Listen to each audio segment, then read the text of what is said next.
name is Rebecca Waters. I think it's time we're starting, and I'm going to be the moderator for this wild group of people who are here tonight to share their books. As I said, Tracy Lyons is not going to be here. Her book, The Amish Teacher's Wish, you might want to get on and take a look at. It looks really cute. It's very sweet and looks like a good book to read or to gift. So, but she had a family emergency, so we can pray for her. We have also with us Bettie Boswell. Bettie, you want to wave there? And I don't know if it does it. My view is, I need to change my view here, I think, because I'm seeing like everybody. Oh, there we go. There's Bettie. And she has written a book called On Cue that she's featuring tonight. Very cute book. Carrie Farley. Oh, there she is. Yep. Okay. And the book that she's featuring tonight is Love Changes, A Second Chance. And I've heard a little bit about I know a little bit about all these books. So I'm telling you, these are all really good. Christina Sinisi, our resident psychologist, has prepared a book, Sweet Summer. And she'll be sharing that with us from South Carolina. And then Sandra Merville Hart, there she is, okay. And she's going to be talking about a new release.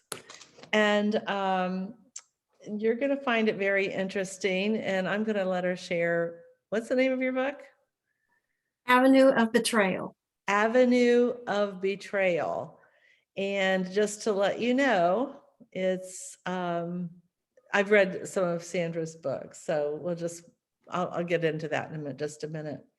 So the first thing I really want to ask each of our participants, I'm gonna ask you just to give us a quick that bite of information of what you think your book is about. That's really, give us that little blurb that goes out on the internet, or if you were in a movie theater, that trailer line that grabs everybody to tell you, I'm interested in this. Okay, let's start with you, Bettie.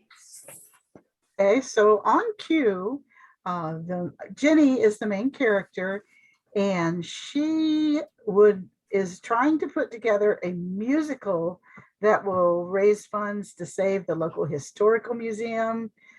She's excited about it. She thinks it's going to be a small production, but then her friend with a pull in the community gets involved, and suddenly it's a major production, and someone else is asked to direct it, who is a professor of musical experience. And so there's a lot of conflict there between the two of them. She has to overcome her fear of from long ago, what a musical she had written. Don't give us too much, Betty. We know that there's something going on there. Yeah. Carrie, you want to tell us about Second Chance? Certainly. So we're fast forwarding in this book 15 years where the main character, Andrea Williams, she is a widow, and she has learned how to be content raising her daughter as a single mother. And because her husband was murdered, you know, she's just given up on life. She's given up on her faith, you know, and she's just trying to make the best of being a single mom until she goes to her best friend's church revival and meets a young minister there.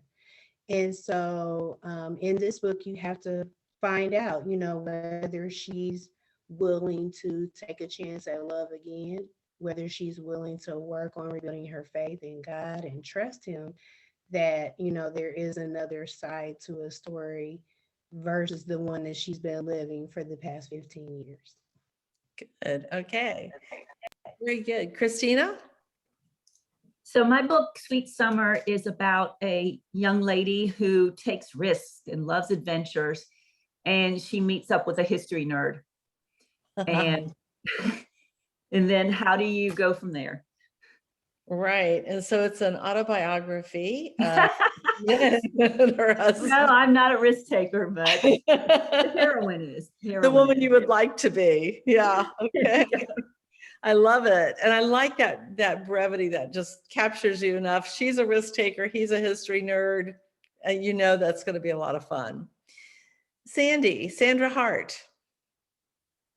Avenue of Betrayal is a book one in a series called Spies of the Civil War. And the war between the states changes everything in Annie's world. Her brother fights for the Confederacy, a secret she swore to keep.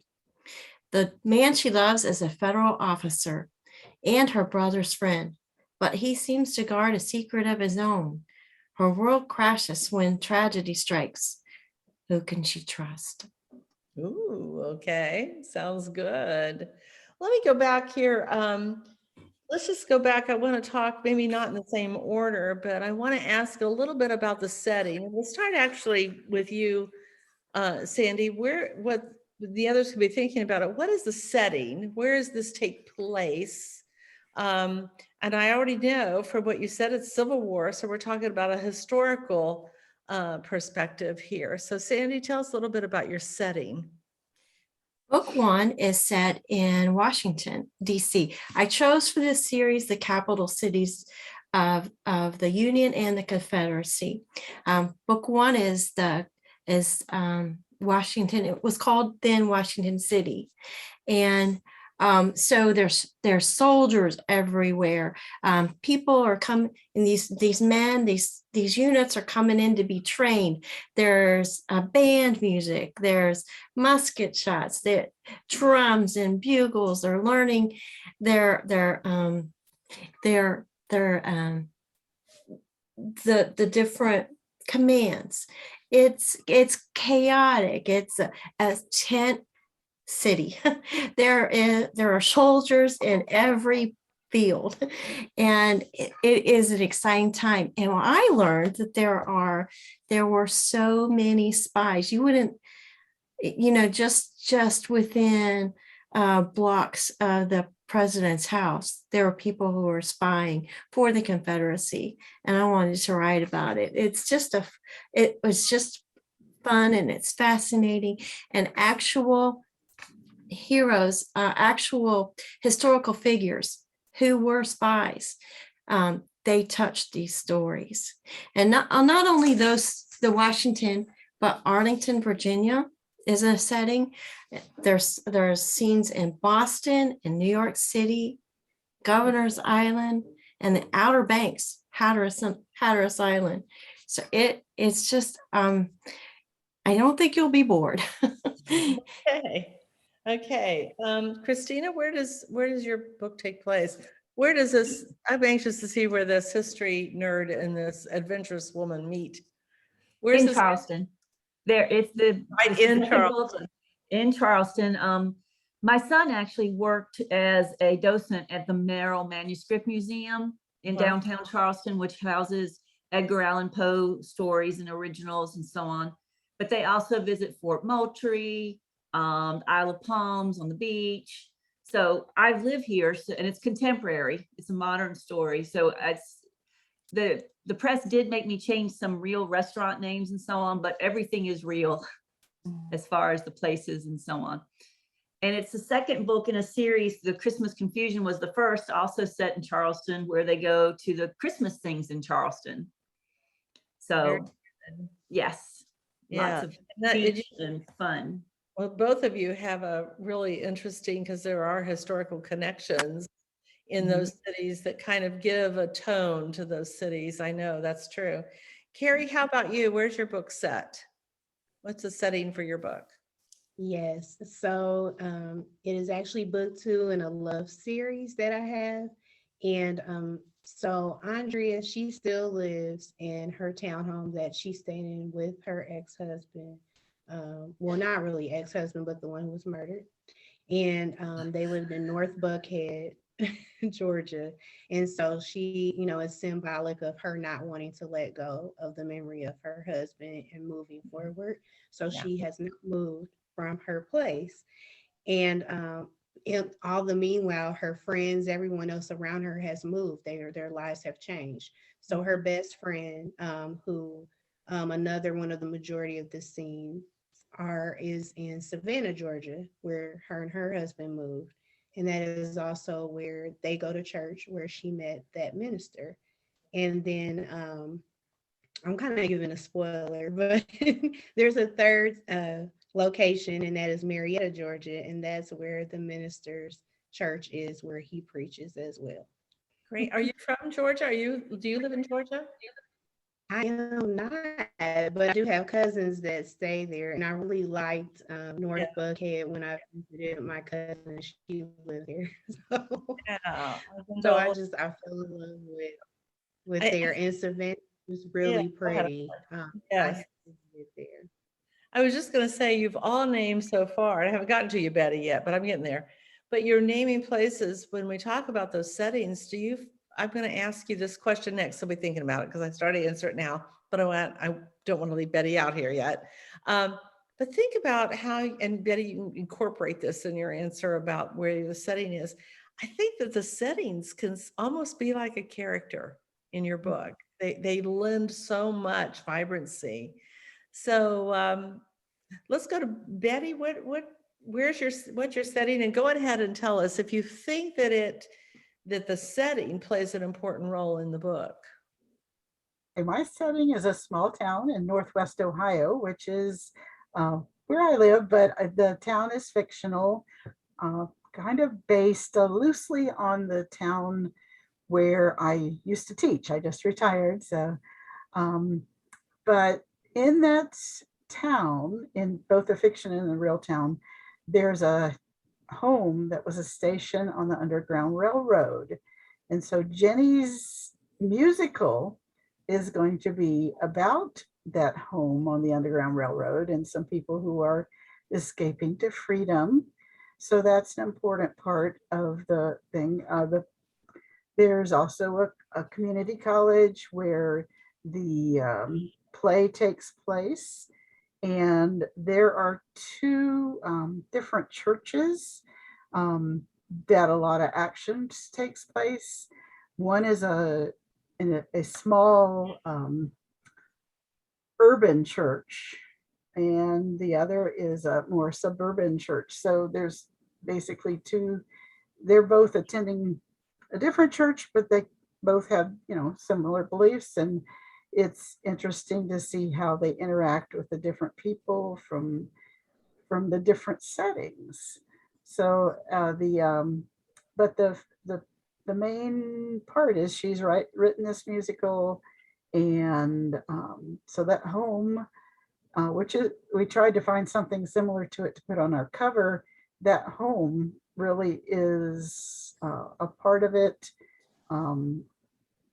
The hero, Scott, has also purchased a home which has rumors about being possibly part of the Underground Railroad too. So, and it's a home that she always wished she could buy, but on a teacher's salary, she never could. And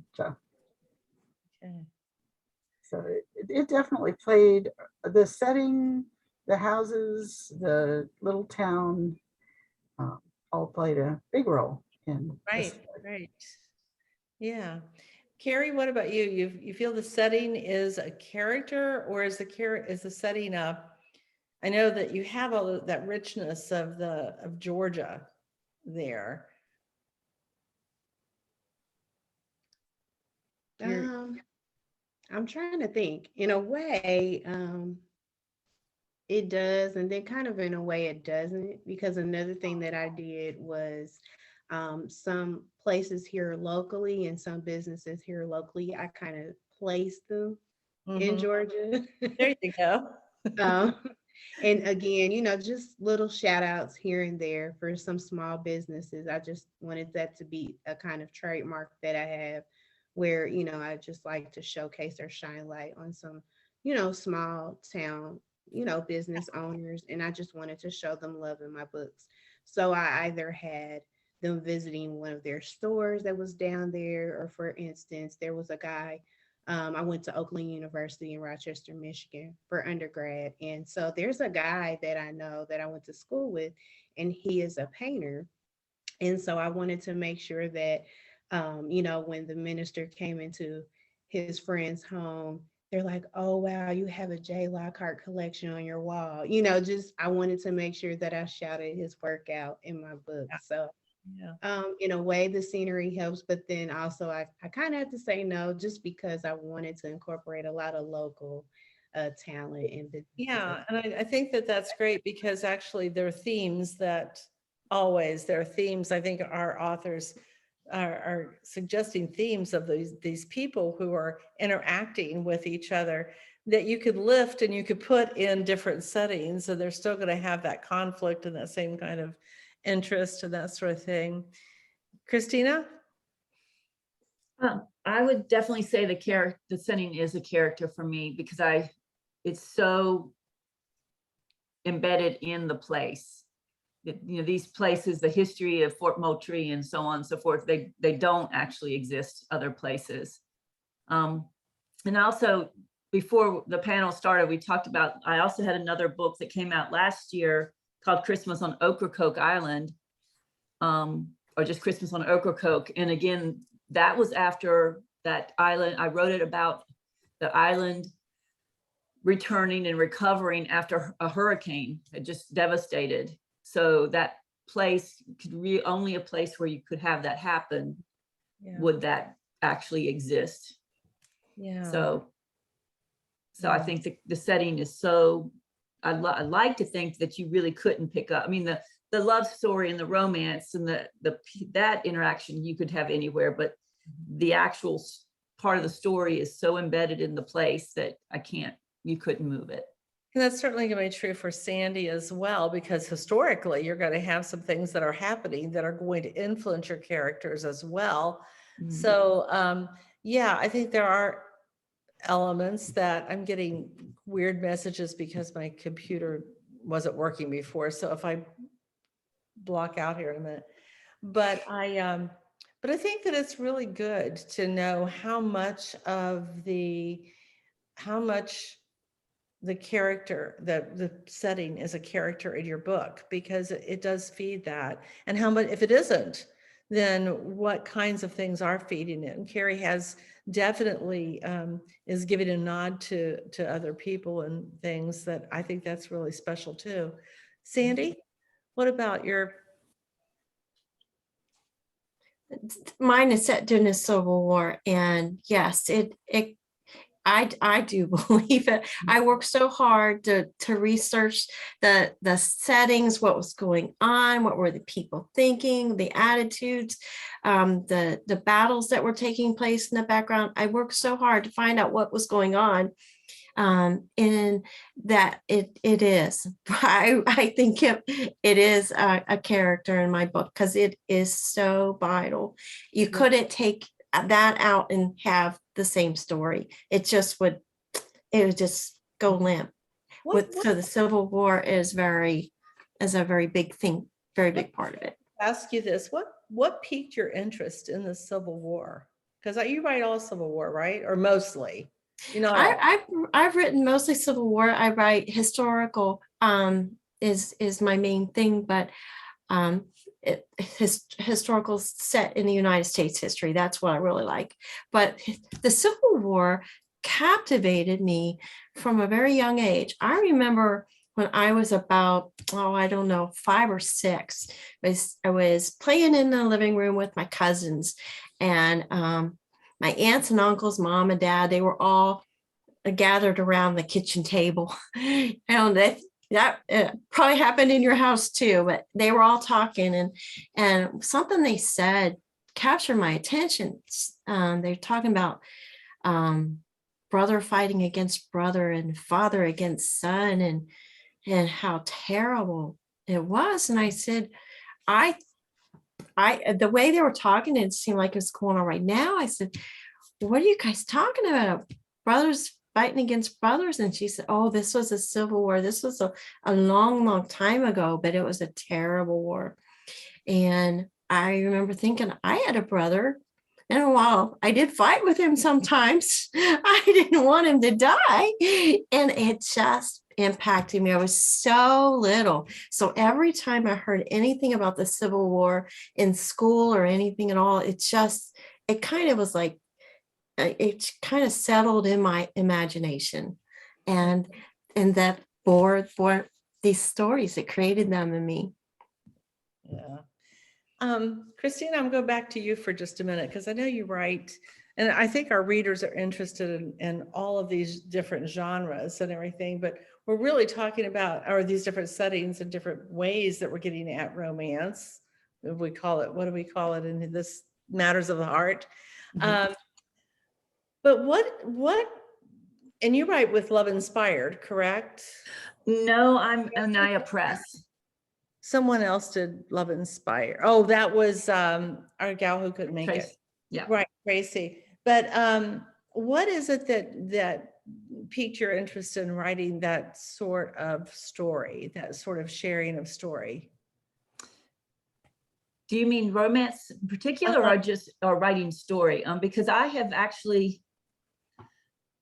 started off writing fantasy romance, mainstream, not even inspirational. And my mentor at one point said, "Why are you writing this when your faith means so much to you? Yeah. Why don't you write inspirational?" And I'm like, you're right. My faith means so much to me. I've always written romance since I was a little kid, basically, because I love the whole story. To me, romance is a huge part of life, and there's always more to the story. In the book that's being featured, Sweet Summer, the heroine had lost her father at a young age, and she had pulled away from her family. She barely visited them. She just was, but all these risks she's taking is sort of a cushion from caring. So I like the whole story, the grief, I'm a psychology professor, so I'll bring in psychological issues that people have. Book I'm hopefully selling right now is the character has depression. So I just like the whole story of humanity, and then how God, through romance, through love, and through his own word, redeems us. Wow, and I love that. That's great. Really important that I think it's just, I personally think it's just really important that we can share story. I've had a few people in my church who said that they don't believe in reading fiction. And I said, well, you're living it, so. Yeah. Yeah. So let me see here. If I may not have asked everybody, I'm having glitches. I'm having difficulty with my computer, and you could pray about that. So I have two computers running right now to try to keep everything going. It's working beautifully. Good. I'm hoping. Before we go on, I mean, unless Carrie or Betty have something they want to add there about why they write what they write, I have a quick question. I just want to let the people who are in our group here, if someone has a question, you can type it in the chat, or you can raise your hand and maybe we'll call on you. I can't see everybody in their faces, but if somebody has a question, be sure to this is your chance to pick the brains of these writers who have agreed to be on this panel today. And maybe you have a story in you and you want to write, or maybe you just totally enjoy reading and you want to get in the head of that writer. That's great too. So, and thank you, Joy. She's praying for my computer issues. And the problem is too, that my kids helped me set up my computer. So I had to get the password I had to get my password by texting my daughter, who sent it to another computer so that I could get on this computer so I could get a camera. My goodness. Hey, it's working. We're doing it. So anyway. So I want you to tell me, if no one, I don't see anyone typing a question here or asking a question, but so I'm going to put another question out there. We'll start with Betty or Carrie, but I just want you to tell me what, I don't think you go into writing for fame and fortune. Maybe you do. Um, but good luck. If that's the case, I mean, yeah, but I write books too, and I know that the fame and fortune isn't out there. It's okay, and it's good, and it's fun, but if you're going into it for that, you may be going in for the wrong reasons. What makes you tick? What makes you write? What makes you get up in the morning and open up that computer? Who wants to start there? I think that I just always was a reader first. I really, really loved reading. Uh-huh. And after reading and reading and reading, Christian particularly, because I read a few secular books in my life and I don't want to ever read any more of them because I have one of those minds that would just keep it and torture me with it. But the Christian books that I have loved, starting with the first Grace Livingston Hill that my grandma gave me when I was about 10 or 11 years old. I just love the Christian writing. And at some point I said, one of these days I'm going to write something for the Christian market. And I did. On Cue is my debut novel. It came out last year. But since I retired, as a teacher, when I was working my day job, I basically wrote on weekends and I enjoyed it, but I had other things going. And now that I'm retired, I try to make myself write something every day. I see in the chat someone asked about outlining. I let things stew in my mind and I think about them and what I could do with these characters that I've thought about. I journal sometimes about what might be a good book, just make lists or thoughts about something that might happen. But that's as far as I go with the outlining on paper. I think I have kind of an outline in my head when I start. And writing has just become an enjoyable thing. I've written a short story for the Christian market. I've written a couple of devotional books that I totally donated. I don't make any money off of those.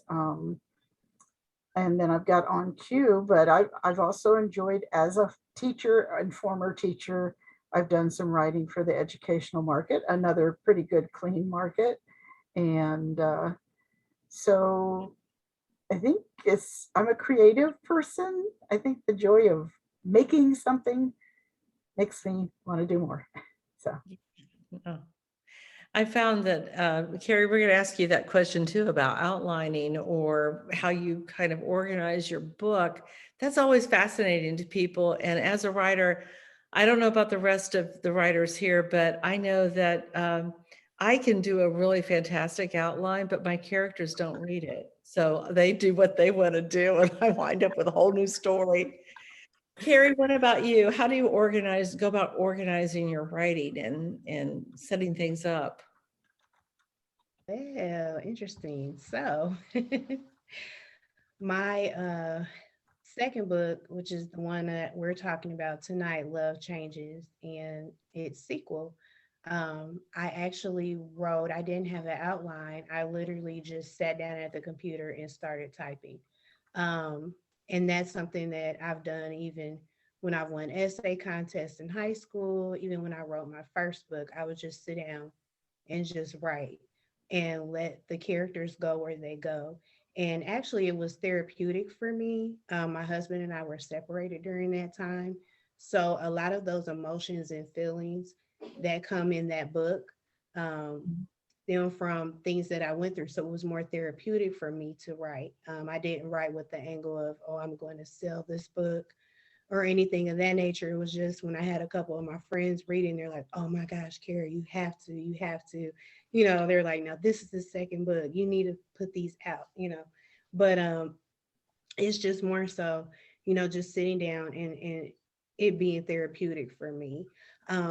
Even there were parts where when I would write and I would get stuck, because I hadn't dealt with that emotion yet. So I can't write about something that I haven't went through and got delivered from.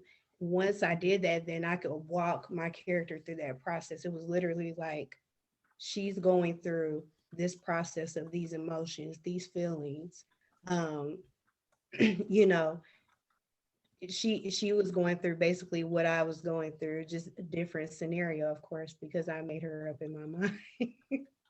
But that was the process for me. Like I said, even with the first one, I sat down and wrote. The only thing I would say that I did kind of, I guess if you could call it close to an outline, was I would take a notebook, pen and paper, and write down the characters' names, and then kind of an idea of who I wanted them to be, things of that nature. And of course, the setting, the outline for the state where I had them, the locations, but the actual book, like how I was to structure it, no structure, just sit down at the computer and type. I think sometimes we put the structure in afterwards when somebody says, you need to revise this. Okay. Christina, what about you? You were talking about storyboards, and I use Yes. manipulative storyboards. Mm-hmm. I actually have done some workshops on storyboards. Alexandra Sokoloff is a screenwriter, and I've taken her workshop, and I use her technique of the 3-act structure.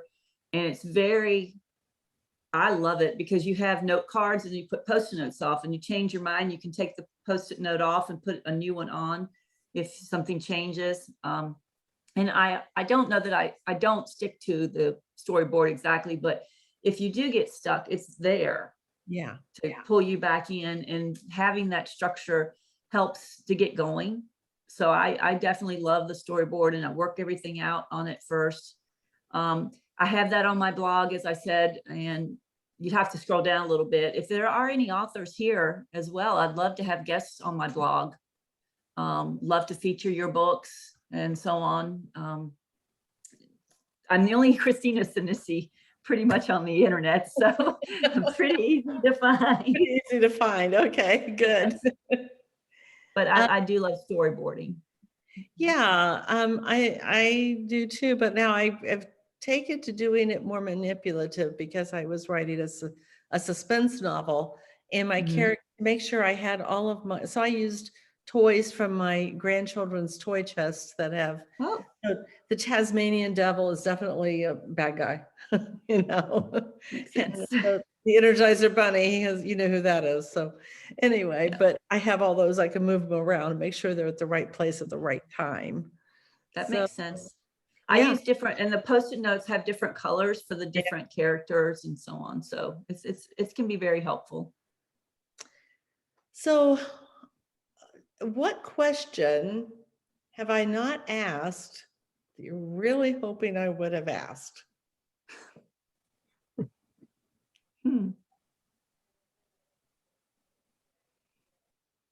Wow, I asked all your favorite questions. I can answer your last question. Sorry, As far as the outline and stuff, I can answer that because my answer is different because of history, because history happens a certain way. I do have to kind of follow the outline of history. But other than that, my character, I do not outline. I don't want to. I have an idea of the beginning. I have an idea of the ending. But as far as all the things that happen to get there, as I start writing, I sit down and like, are there surprises all along the way? I see some nods. You guys know what I'm talking about. You start writing, you know what happens, and then something happens in that scene.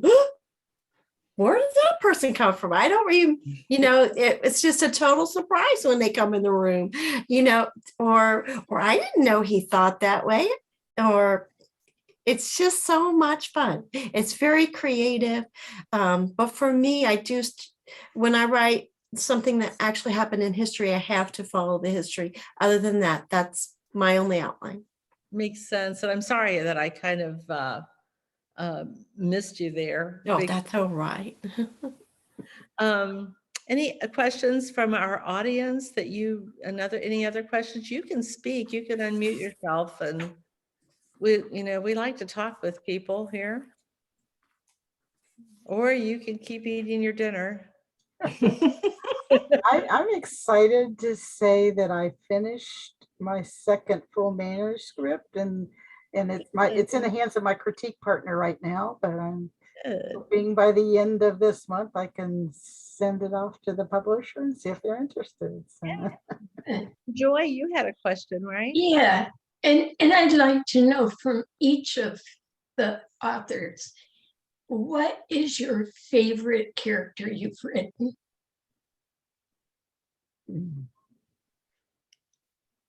Okay, this is funny, but in Sweet Summer, the hero, at least to start with, is patterned off my son. So if, that would be, yeah.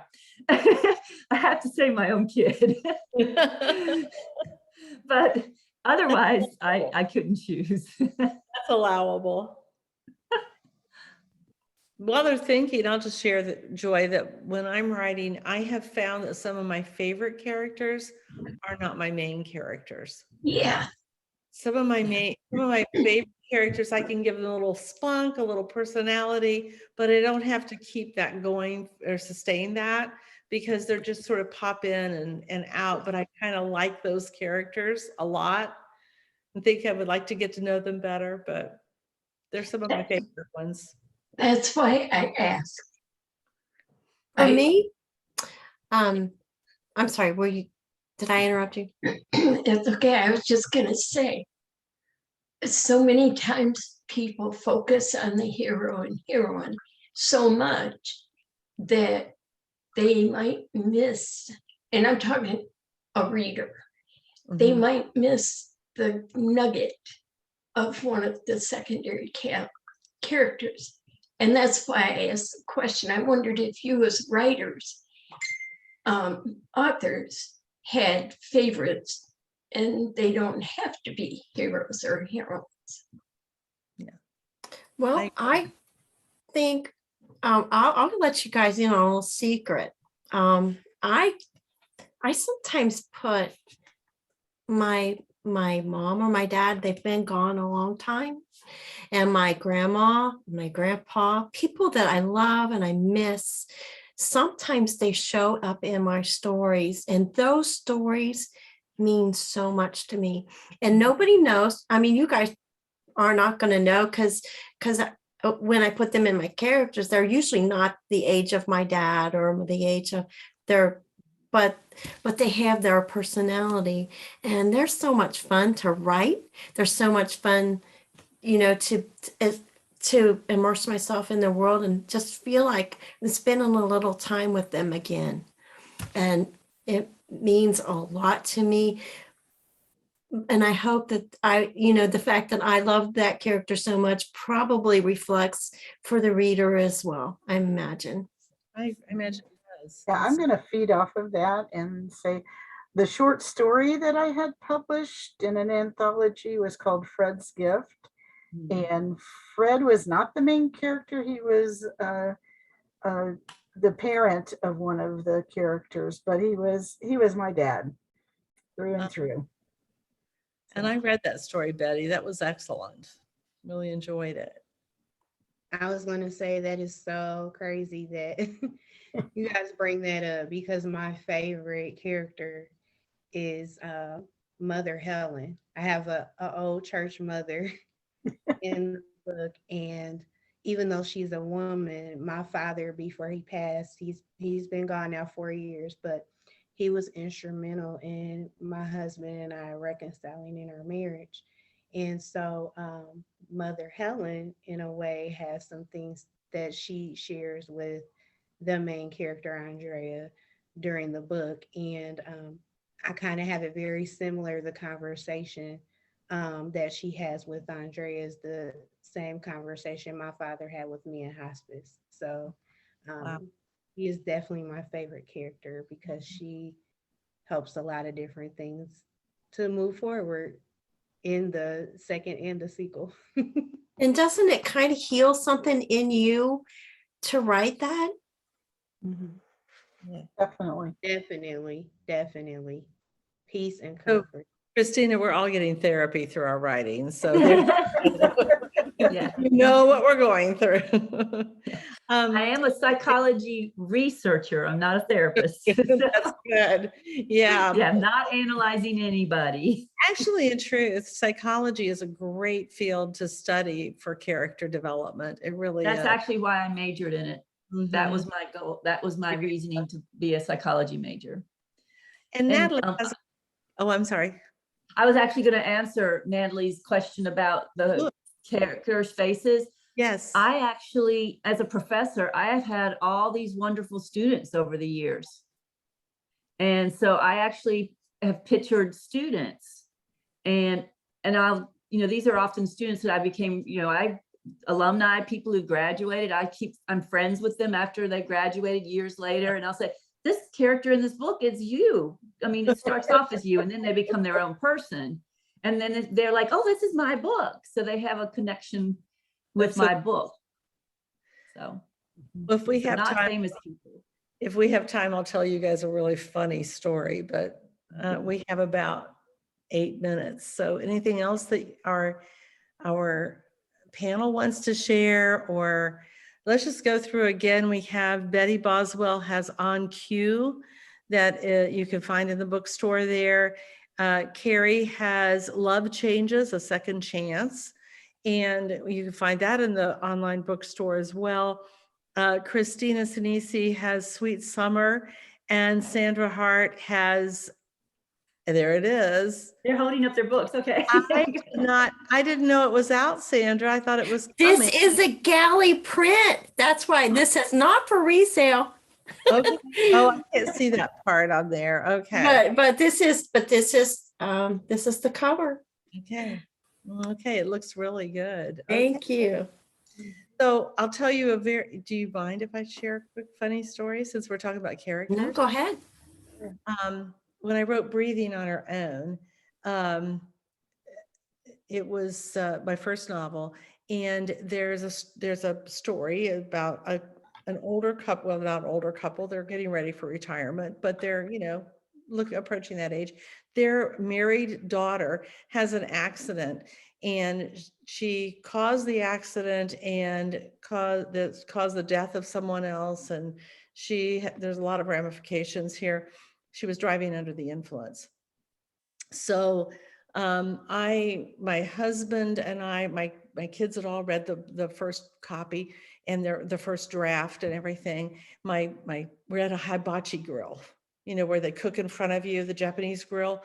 And my husband and son-in-law are sitting on the end, and then I'm sitting here and Allison's over here, and the noise is really loud, and we're all trying to talk over the noise because they haven't come out to cook yet, right? So there are other tables filling up, and they're all talking really loud. And my son-in-law says, boy, I really like Rob. I think I'm Rob in the book. And my husband says, yeah, I'm Travis. He said, he's a good guy. And right at the moment when all of the noise stops, the music stops, everybody in the whole room is silent, my daughter blurts out, yeah, well, you didn't kill somebody like I did. And the whole room looked at her. In the book, not in real life. So we can get caught up in our characters, and people can identify themselves in our characters, and that's a good sign. That's a good sign.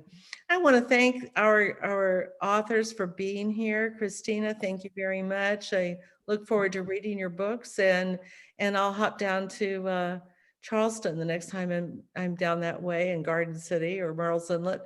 Bettie, thank you very much. I'll be seeing you around. Bettie is going to be the ACFW Ohio president for this next year. And so we'll be seeing a lot of her.